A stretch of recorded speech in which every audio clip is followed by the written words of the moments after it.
Have you ever noticed how easy it is to remember when something goes wrong with money, but how hard it is to remember when things go right?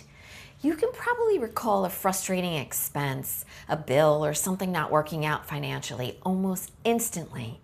But when money flows in, when something works out, or when things feel financially smooth, it barely sticks. It's almost like it didn't happen. So what is going on here? You see, there's a natural pattern in the way the mind works, especially when it comes to money. It's constantly scanning for problems, for things to fix, for things to control, or for things that didn't go as expected. So when something goes wrong financially, your brain pays so much attention to it. It analyzes it, replays it, and tries to make sense of it. But when money comes in, or things feel easy financially, there's nothing to solve. So the mind just moves on quickly without even holding on to it. So financial ease doesn't require attention. So that means it is often overlooked. So over time, this creates a very specific experience with money. It can start to feel like things aren't working, like money is always a problem, or like you're not making progress financially. But that feeling, it isn't always coming from reality. It's coming from what your mind is choosing to remember.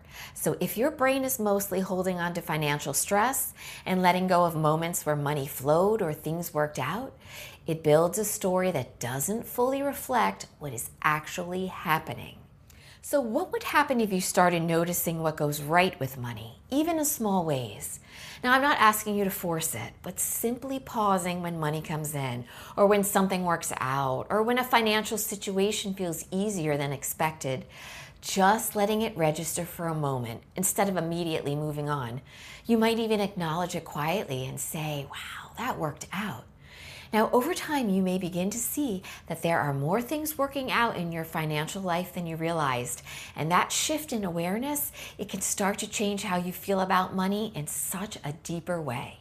Now you're not only experiencing what happens with money, you're also experiencing what you remember about it. And if your mind is only holding on to financial problems, it can feel like that's all there is. But there's more happening than that. So the next time something goes right with money, no matter how small, take a moment and notice it. Let it stay a little longer, because what you begin to notice is what starts to shape your relationship with money.